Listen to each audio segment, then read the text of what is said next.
Good morning, everyone. Good morning. I'm not Mark.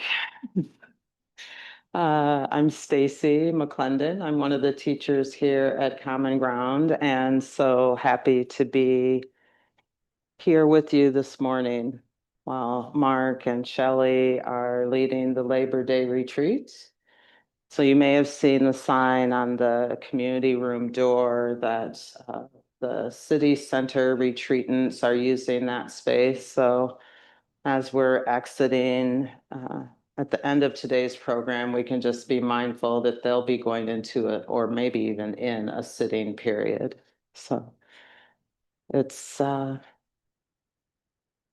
lovely to have this space with these parallel practices happening. And it's maybe just this microcosm of a reflection of all of the people practicing around the world this very moment, wishing for the safety and peace, happiness and well-being of all beings. And even our friends and neighbors at Ascension School and Church have returned to Mass this morning. And we can hold those, yeah, all of them, teachers, families, children, who have perhaps seen and experienced things never before seen and experienced. We can hold them in our hearts this morning.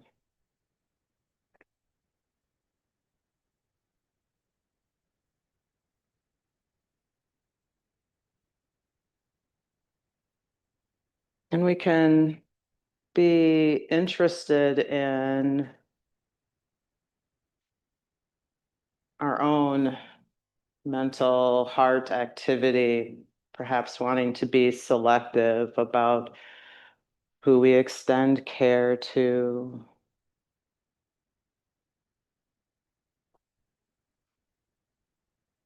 how we relate when something egregious or something we might call unforgivable happens. How does our heart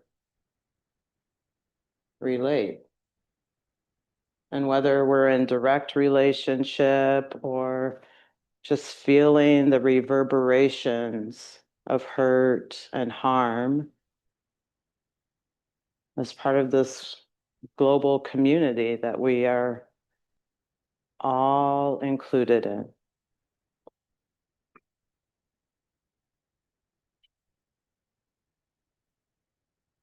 Bhante Guttaratna, who is a founder and abbot of the Bhavana Society in West Virginia, has a little advice for us. And this is not new advice, as it is the case from many, many sages, wise ones. He says, it is one thing to talk about the degeneration of moral and spiritual fiber in America today, and another thing to actually do something about it. The place to start is within ourselves. You can't make radical changes in the pattern of your life until you begin to see yourself exactly as you are now, without illusion, judgment, or resistance of any kind.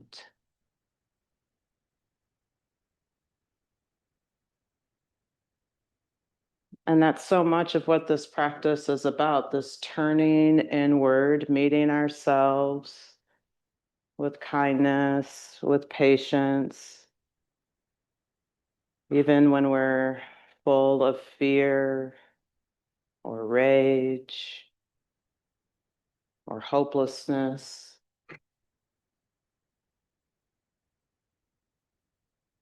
This is the whole of our practice, is to see what's moving and understand the intentions that inform our actions, the way that we engage one another, our words.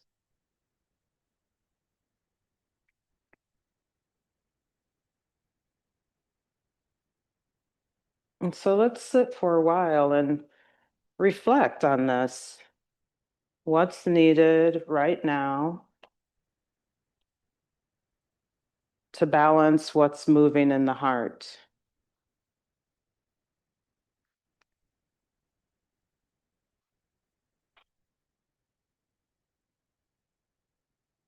We're not trying to not feel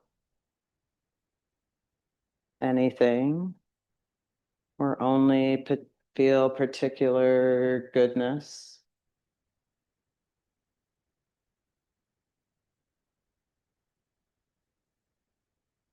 But what's needed to incline the heart toward this wise understanding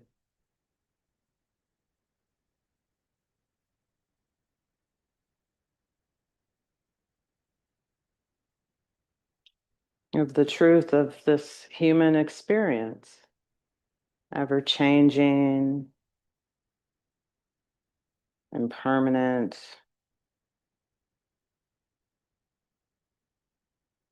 so many moments of unsatisfactoriness.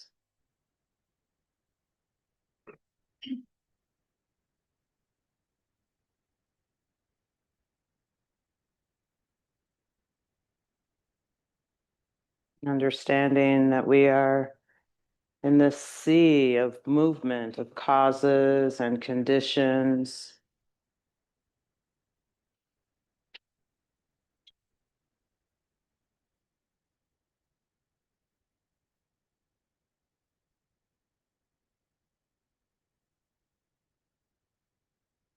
What supports us on this path to look squarely at the suffering in the world, the suffering in our own hearts,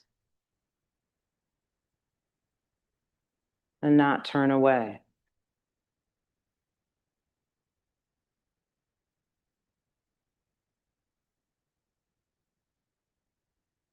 To meet it with skill and care.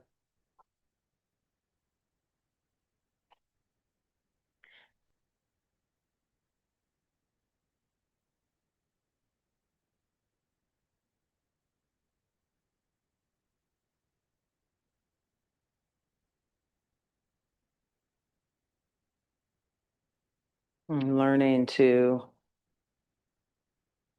resist this habitual response of liking or disliking, choosing a side.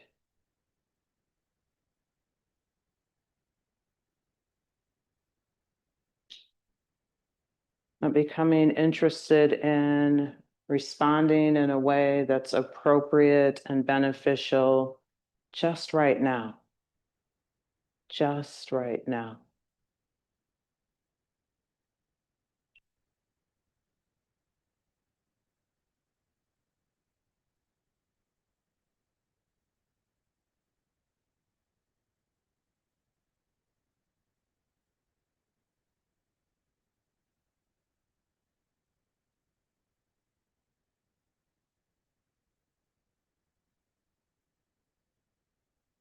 Is holding to this story, this view, this opinion beneficial right now?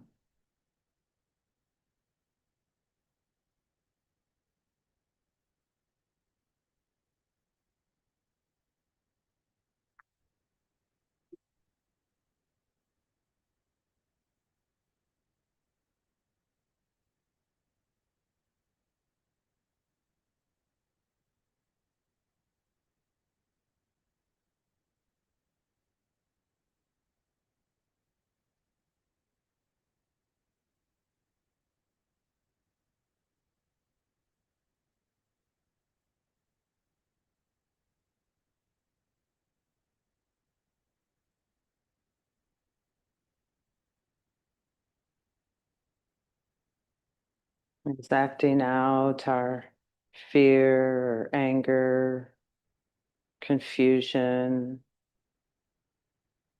overwhelm.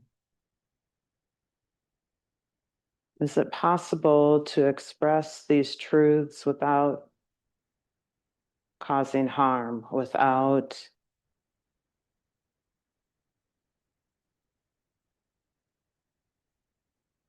an expression of hatred, othering?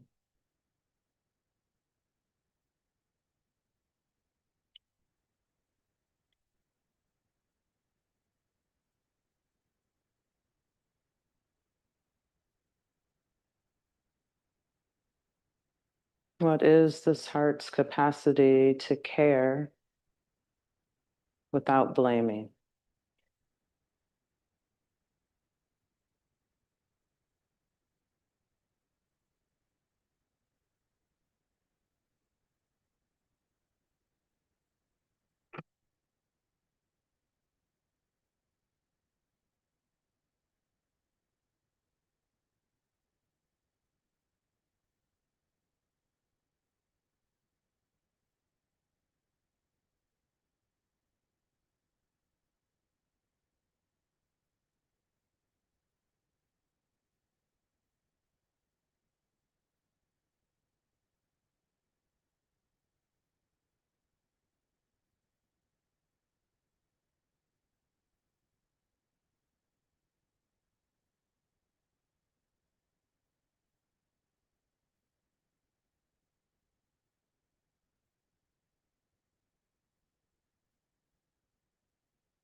Take a minute to stretch, move your body if you need to.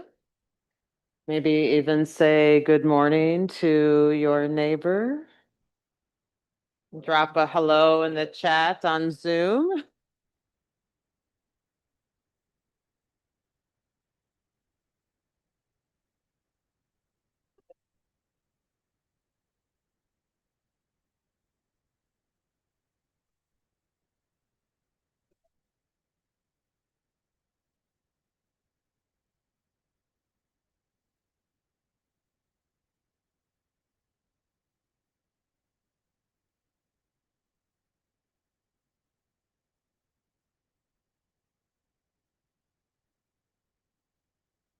Good morning again, everyone. Welcome to Common Ground. Welcome back. For those of you who've practiced with us before, and are there any folks who are here for the first time this morning?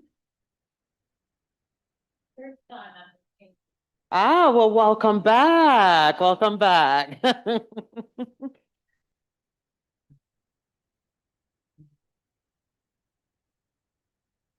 Hmm. Yeah, it can be easy to fall into having some beliefs or expectations about the communities that we are part of that will all show up in any particular way, ideally one that suits us and aligns with what we believe is good and right. One of the communities that I'm part of is a season ticket holder for the Minnesota Lynx, which if you don't know, they are the #1 seed going into the playoffs. And I have the good pleasure of going to the game on this past Thursday. And it seems like the roughing has been rough for us since the playoffs last year. Someone actually showed up with some t-shirts when we played New York this year, who we lost in the playoffs to last year, with t-shirts that said you had to cheat us to beat us. And so I think, as a fan base, we're particularly sensitive to the reffing. Uh, and there were some questionable calls, and someone nearby, and we're all on the same team. We're all for the Lynx. We want the Lynx to win and go all the way. Uh, and recognize, certainly I do recognize the challenging position the refs are in. But they made a call and someone yelled out, "You suck." And it just like really touched my heart. It broke my heart more than a little. Like, this is this person's job, right? They just showed up to do their job. And just imagine being heckled for showing up for your job, doing the best that you can do. Like, maybe, because it's sports, there's some like blurry line where that's acceptable, right? But I hope like no one here would be moved to yell out to me, like when you're not moved by my talk, right? So clearly there's a line. There's a line, like in that setting. What was that kind of? Can I yell out? Yeah, right? What if we did that?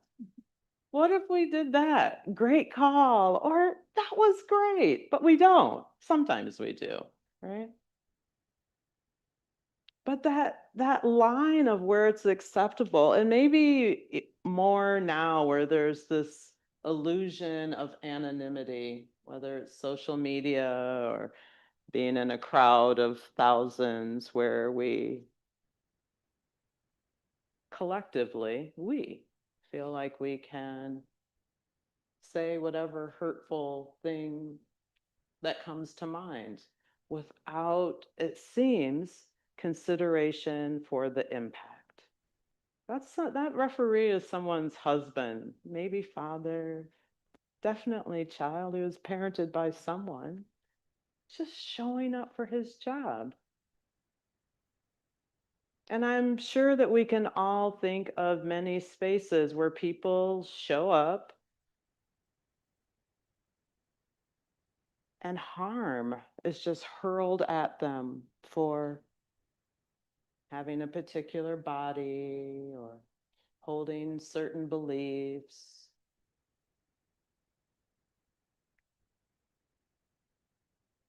And the invitation is to let our hearts be open to the impact of what we say, what we do, maybe in passing. I don't know if that person, I mean, it wasn't appropriate for me to just have a whole conversation with the person at the basketball game about the impact of them yelling out that you suck to the referee. But what happens when we do pause and take that in? Consider the impact, right? When we're maybe looking for someone to blame, or like we want something to change. We want there to be accountability. We want one another to understand their impact, right? That what they're doing is egregious and they should stop. And is this the path? Is that the path to like this transformative change? Right? Hurling insults, excluding people, berating people.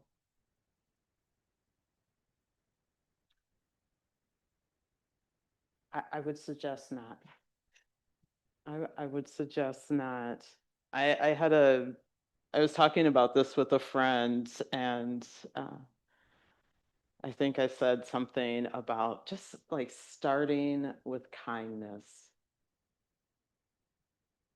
And they're like, that's oversimplified. That's not realistic.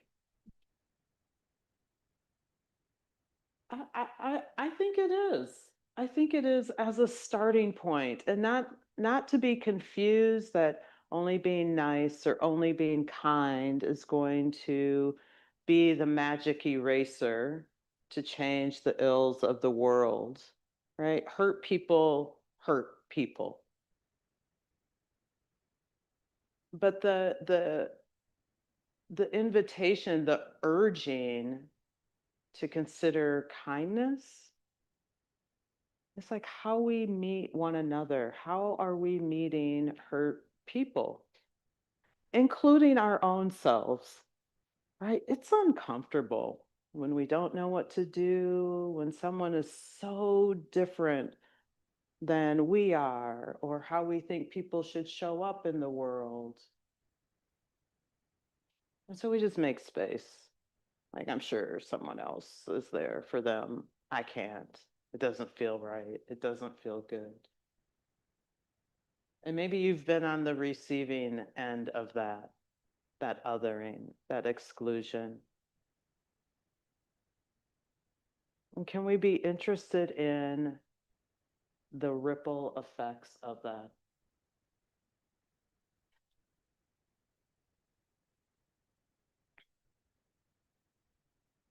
And this is the core of wise intention, which is what I wanted to talk about today. Not the links, but the links. It's like caring about what we're setting in motion. And wise intention. So the Buddha taught suffering and the end of suffering.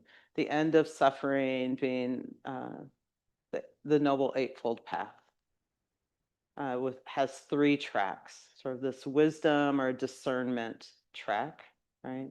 Embedded in this track is wise view, this understanding of the Four Noble Truths and the universal truths of life, right? I mentioned them in the meditation that uh, impermanence, everything is impermanent, everything is ever changing.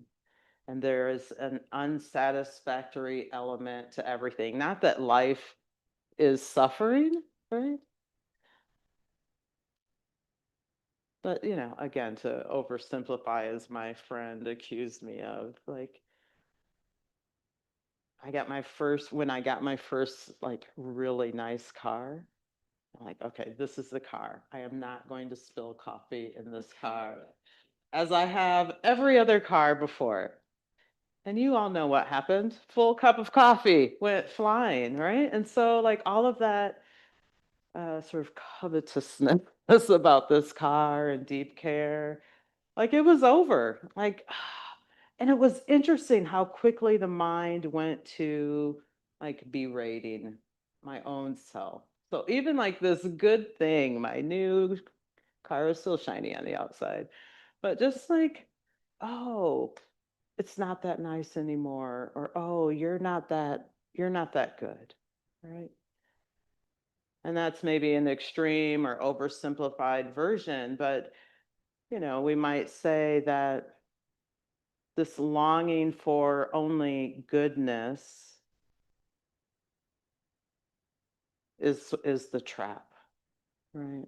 This belief that if I get it right, if I do it right, associate with the right people, have the right job, the house, like all of the things, that it'll be smooth sailing, no difficulty in my life, no sorrow, no loss. Some people are like, oh yeah, no, right? Like this,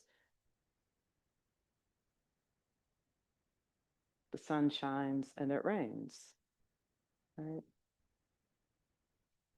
There are storms in our life. It's not storming always, right? But that idea that if I just something, that's that third universal truth, this belief that there's an I. There's not an I, right? There's not, and I won't like go deep into this, but like there is a sea of causes and conditions, things that have come before, that have set in motion this exact moment to be as it is right now. And this moment informs the next, and informs the next, and informs the next. And so we take the deepest, tender care of this moment, which sounds great. It sounds ideal, sounds reasonable, maybe even, right? But we sit down to meditate and we see we're gone. Like we launch back, like what should have happened, and then my life would be different now, or we're into the future, like what's going to happen, getting ready, planning, anticipating, and the seed for that future is right here. And so we take great interest, sincere interest in like the nature of this heart that informs what we say, what we think, and ultimately what we do. And you know, this wise intention on this eightfold path. So you have discernment, sila, ethics. So that's all of our actions, what we say, what we do, how we live, right? And then this cultivation of mind, which is the sweetest place to go to, right? To sit down, you don't have to bother with anyone, maybe go on a retreat, right? Cultivating this concentrated mind that can just be right here. And maybe the hardest thing to do is to hold that awareness as we move about the world, right? So this is not the extent of our practice as meditators, right? This is maybe like an intense training ground for the world out there, right? That pushes our big old buttons, that challenges what we believe. And so wise intention, wise or right, uh, is nestled between like this understanding, wise understanding of the way that it is, like this difficulty, suffering that we have in life is because we like are only wanting it to be different than it is. All of the things, all of the mental gymnastics that we do to turn away from, shut out, deny, whatever the way that it is, right? This intention is nestled between the understanding it is the way that it is. It is hard a lot of the time, this human existence. It is disappointing and challenging and frustrating and sweet and funny and vibrant. It is all of the things, all of the things. And so, this intention of understanding these truths and the action of our lives, right? Like, is the fruit of this cultivated mind that understands, oh, yeah, it's both and joy and pain. It's Frankie Beverly and Mace, right? I have a number of songs. I'm like, oh, this is just straight Dharma. Like 4 lines, just repeats, like, oh, yeah, yeah. It's both and, but we want just good or just this much difficulty or pain or loss. Like, why is it so much? Why is it this again? Right? And even that, and it's a fair question, right? But it's tinged with resistance, right? Some aversion, like, this shouldn't be happening to me, right? And maybe you all feel this. It's like this, oh, the suffering of the world feels like it's just encroaching. Like, oh yeah, it's right here in our backyard. When George Floyd was murdered and the Hexagon bar burnt down, like kitty corner right there. It's amazing that this building like was untouched. It's like anything could happen, anything at any time. And so what are we doing? What are we doing with our time?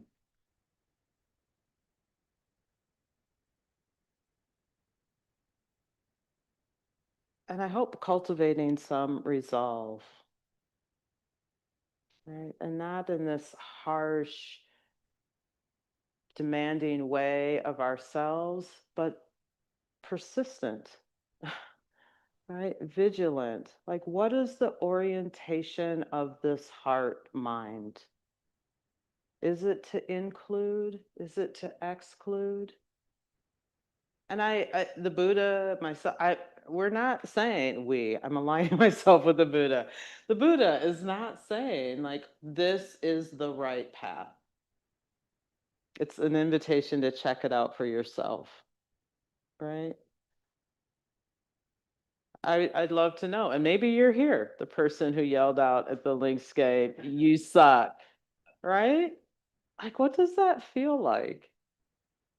Like, if we just take a breath and pause, like, what does that feel like? I sometimes talk about being, I don't want to call it road rage because I don't act out. I just yell and swear in my car only with the windows up.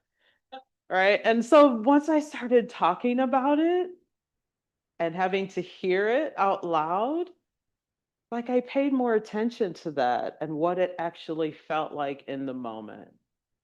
Like maybe my face looked perfectly serene and smiling while I was yelling and swearing. It's likely it didn't, right? And so what is just the reverberation of that? Not necessarily on that other driver, but on my own heart, this allowing of, oh, this much hatred is okay. I mean, that's what we do, though. And so, what if we said no hatred is okay? No ill will. And that's why this is a training. I don't know about you, but I don't have a lot of life experience or people in my life. Now I do, but like for the previous several decades who have modeled meeting egregious behavior with sincere care, not not accepting, not allowing, not like endorsing, But what happens when we don't meet it with hatred or ostracizing? And maybe your mind did it just then. Yeah, but how else will they know that what they did was really bad? How else will they experience like reasonable consequences if I don't hate them and tell them I hate them? Or show up at a whole rally. We can collectively say, how stupid we think you are. Like what is the impact? Is there another way to affect change that's not through ill will, that doesn't cause harm? Maybe it's just the shortcut that we're all fairly well versed in and familiar with, skilled in. And I've I've felt myself like, oh, I'll just clean it up later. Like, I think this is going to be useful now. I'll feel better, at least for a few minutes, right? And I'll just come back and clean it up later. I'll apologize, we'll just move on. But even that, this like choice to cause harm. I mean, kindness is a habit of mind, of heart, just like any of our other emotions, right? Like I just open the door for anger to come in when I'm driving. Like, oh, this is just what I do. People don't use their signal. You should use your signal before you're changing lanes. While you're changing lanes, I already know you're changing lanes. I don't need to see your signal, right? It's like, oh, then where is the line for any of us? Right? Like, oh, well, that was okay. Well, maybe I can be a little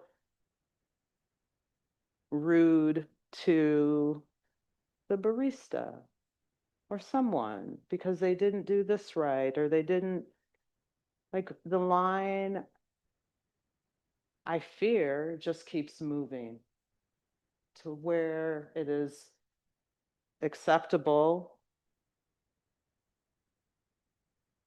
to be unkind, to choose to be unkind, to choose to cause harm to another human being because the way they use or don't use their turn signal or the job that they have or the way that they look or sound or where they were born. And the pressure is real. I understand that, to like pick a side and bear down and stay on that side no matter what.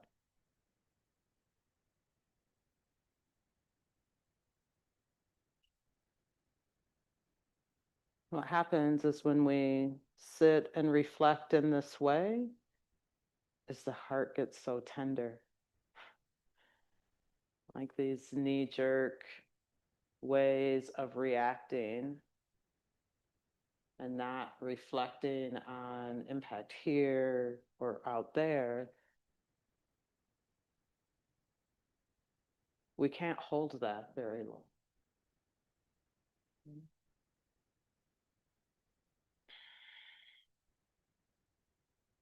So how do we, interrupt this habit? I'm just not going to think about it. I'll reflect on it later. And there's this like encouragement, like how we relate to the habit, not just like push it out, right? Because what we can do is it's like, I'm just not going to deal with it right now. I'll be nice. I'll just be nice. I'll be nice to all the drivers. But that has the potential, the capacity to breed like resentment. Like, why do I have to be the one that's being kind, that's making room for all of the drivers? Or that could be the seed for some sort of retaliation. right? This quashing down. And it can be a toxin, a poison in our relationships with one another. And conversely, if we, this just outright free will expressing of ill will, free will, free expressing of ill will. Well, we know what that looks like.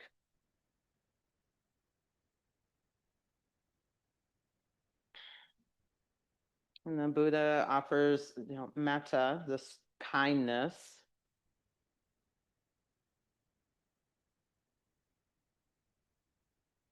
as the antidote to this habit of othering, of speaking disparagingly of someone.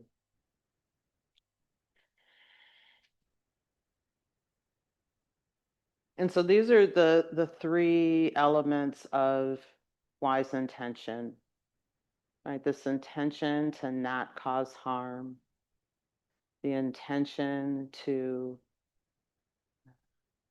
not speak, act from a place of ill will, and this intention of renunciation, which I don't know about you, can be an activating word in my practice. Like, I've had to give up a lot. Why do I have to not do or not be? But it's not this forceful denial of our own heart, right? It's this recognition of where and what we grasp tightly to, right? Our views, our preferences, our ideals that we project onto other people, right? Our judgments. Like, we accept all of this as truth and then are confused or outraged when other people don't rise up to this. And so, not to say that, just go forth without any beliefs, without any expectations, right? But this understanding of, again, the impact here of this holding tight to, it can only be this way. This is the right way. That is wrong. There could be a wrong, right? The Buddha didn't actually use language of right and wrong. It was more about this impact. What's useful? What's beneficial? Right?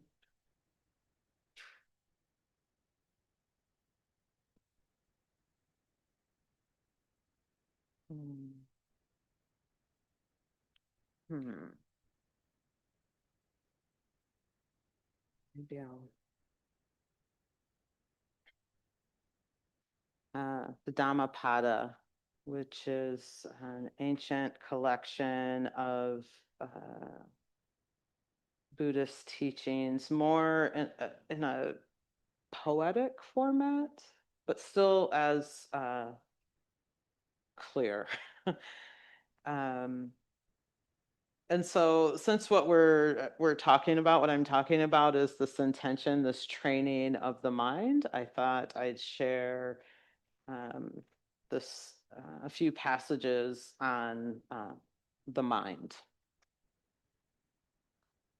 Um, yeah, blessing. The restless, agitated mind, hard to protect, hard to control, the sage, the wise one, makes straight as a fletcher the shaft of an arrow. Like a fish out of water thrown on dry ground, this mind thrashes about, trying to escape Mara's command. So, in like Christian, you might think of Mara as sort of the devil, trying to tempt you into doing something wrong, unskillful. The mind, hard to control, flighty, alighting where it wishes, one does well to tame. The disciplined mind brings happiness. The mind, hard to see, subtle, Alighting where it wishes, the sage protects. The watched mind brings happiness. Far-ranging, solitary, incorporeal, meaning having no material existence, and hidden is the mind. Those who restrain it will be freed from Mara's bonds. For those who are unsteady of mind, who do not know true Dharma, and whose serenity wavers, wisdom does not mature. For one who is awake, whose mind isn't overflowing with greed, whose heart isn't afflicted by hate, and who has abandoned both merit and demerit, fear does not exist.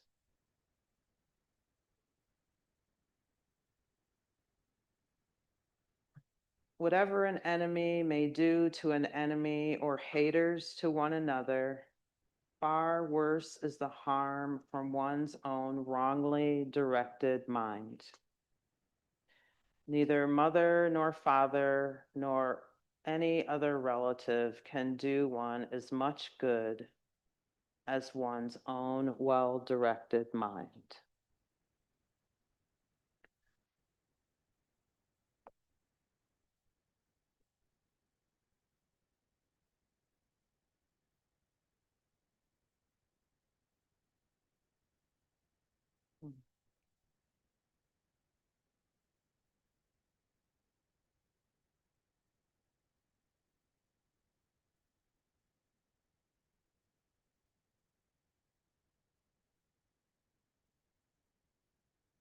And so maybe that's the invitation, this taking stock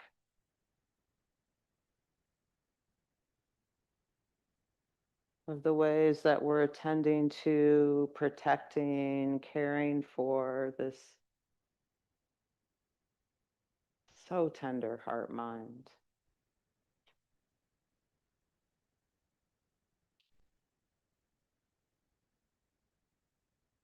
When the inclination is to retreat, shut down, protect,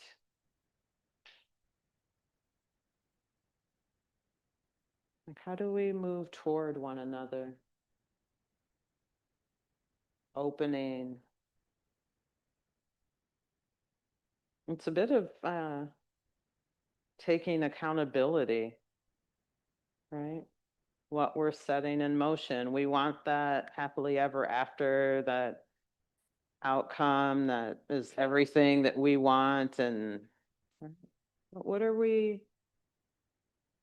contributing right now to set that in motion?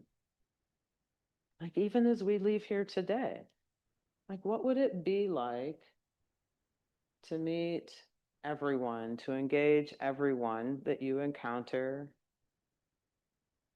as a friend or a family member? Meeting them with patience, with kindness, like this curiosity, like what's going on with you? Right? And not the like, what is wrong with you? But what's going on? That this is what's showing up. And not in a way that, we're seeking to have the answers or fix their life.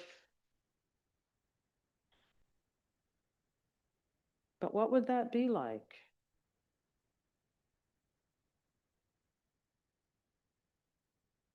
We get stuck in this thinking that meeting someone in that way means that we agree with them, or heaven forbid, we actually like them. Right?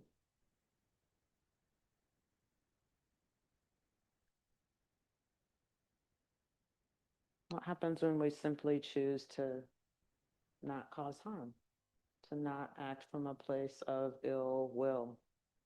And sometimes that just means space. Like I don't have a whole lot of kindness for you right now. I won't look at anyone in particular. For you right now, right? And maybe the kindest thing I can do is step back for now.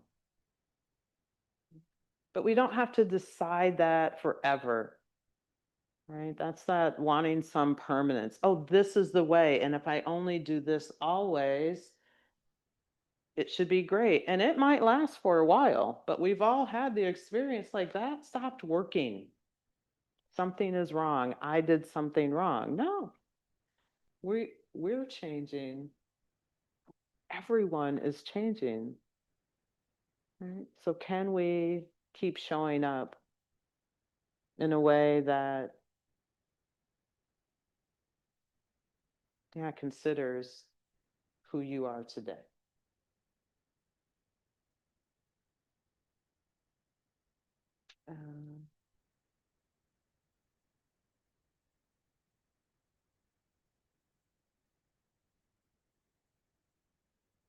Maybe I'll just close with this. Also from the Dhammapada, just a short verse. What you are now is the result of what you were. What you will be tomorrow will be the result of what you are now. The consequences of an evil mind will follow you like the cart follows the ox that pulls it. The consequences of a purified mind or a trained mind, a clear mind, a steady mind, will follow you like your own shadow. No one can do more for you than your own purified mind. No parent, no relative, no friend, no one. A well-disciplined mind brings happiness.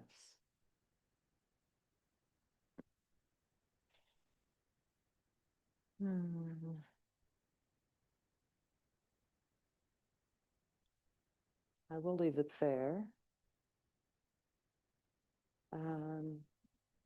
We have a few minutes for comments, questions, concerns, challenge, pushback. That's always fun. Yeah, Sherry. There's a mic you have to speak into directly, aim it right at your mouth, like something on a stick at the fair. Okay, can you hear me? Louder. Louder than like that? I don't know that it's on. It doesn't sound like it's on. They're going to turn it up for you. Okay, now is it? It's a little better. Yeah. Can you all hear on that side of the room? Okay. Okay, it doesn't sound very loud, but that's good. Okay, well, I agreed and felt inspired by everything you said, except for one line. Let's hear it. And my question is, how in the heck can I do this if I'm choosing to go to a protest? Because I'm realizing, and I've been to many already, and I plan to go to more, and I feel a responsibility to be accountable in this country to speak up and have a voice about what's happening. Well, there is ill will and hatred there. Yeah. There is outrage at times. And so I had this question a few months ago when we went to one of our first ones, and I went on ChatGPT and I said, how do I integrate my Buddhist values? And now you're asking me, but I want to hear what ChatGPT said. With my desire to protest what is happening that I think is inhumane and unfair and unjust. And I'll tell you what my sign said. And I took it and I still left it in Tucson. But what it said, I felt really good about, but I didn't feel like other people were impacted by it. What they liked, what the crowd seemed to like, were those that revved everybody up and said, you know, stop the takeover or whatever, do the taco or whatever. So my sign said, may love guide us and may justice prevail. Now, I felt pretty good about that sign, but I was aware that it didn't have I didn't feel like everybody said, oh, wow, look at that. They said, oh, look at that one. That was really a good one. Because it's inciting. And I want to be able to make a statement, but how do you be kind and have wise intention on a protest line? That's my question. But you didn't say what ChatGPT said. I do want to. No, it gave me about 20 or 30 ideas, and what I came up with was a compilation of that. Okay. May love guide us and may justice prevail. Yeah. No, thanks, Sherry. I'm not sure I'll do much better than ChatGPT. I mean, really, the invitation is like, what are you aiming at? Are you trying to get like people's attention? Are you trying to provoke some thoughtful reflection? Are you trying to point to the thing that everyone is pointing at, like the broken thing?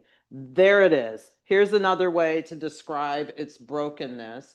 Or are you pointing to or trying to orient to possible solutions or a tool or resource? Like it really is that intention. It can feel like a release. I mean, I swear a lot. You all should be thoroughly impressed that I have not sworn this morning. I really, really wanted to, but I'm trying not to. Like, because my intention is to really be clear about the Dharma. Right? Like, I also want you all to like me and think I'm funny and normal. And so I swear, like, that's why I swear it is. I've reflected on this. So, like, what is it that you want with your sign? What is it that you are intending? And it's a real question. What you want people to be inspired to do what? To hate? To take the action that I want them to take. I want them to be on my side.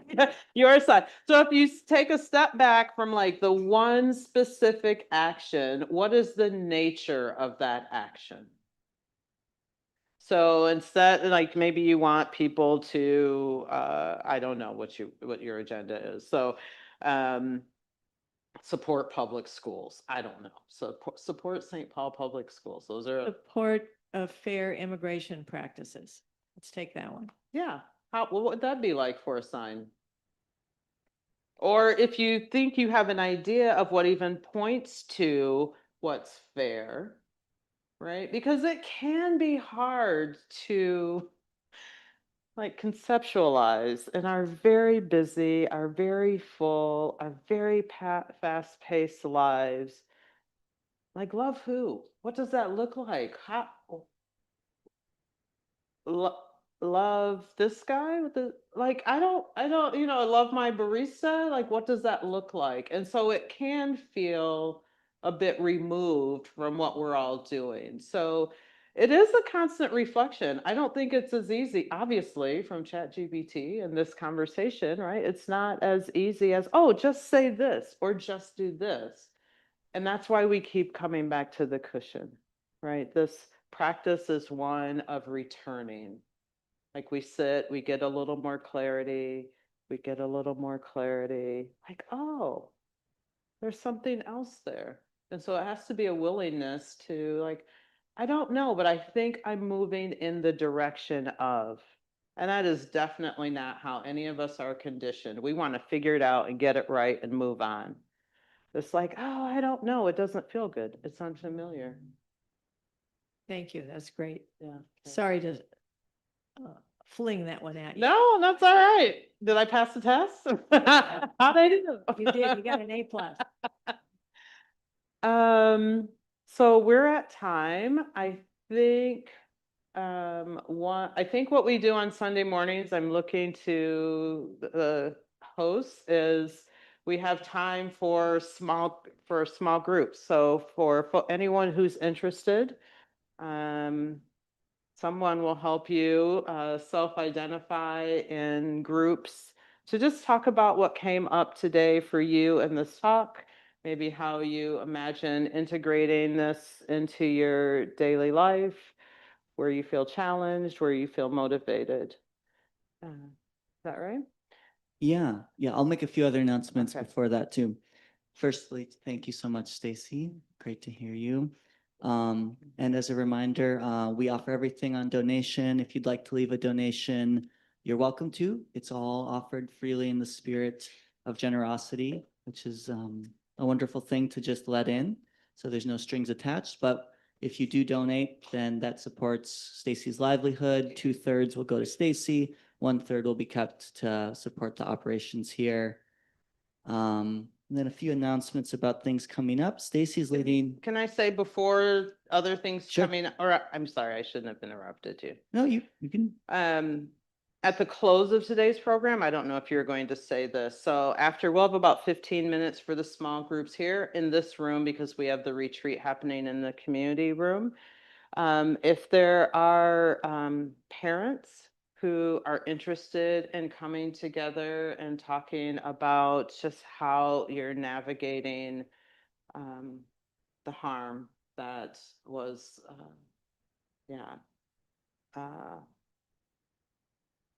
at Ascension School and Church this week. So that will be after the 15-minute small groups. That will also happen in this room. I think that'll be pretty self-guided. There won't be a teacher or facilitator here. So I hope that's a space that people can support one another, share resources, just process events. Thanks. Yeah. And I thought it was going to be at the same time as the other small groups. Is that your understanding? No, No. I did Okay. ask Shelley. That Okay, it's well, then we'll do very that specific after the question. normal small Yeah, groups. Yeah, Great. yeah. I just found out about this, so good. Other things coming up. Mark is leading a half-day retreat this Saturday, the 6th, from 1 to 5. Stacy's leading an intro to mindfulness workshop on Saturday, the 20th, from 9:30 to 4. We have a peer-led practice period at our retreat center, the 11th through the 14th.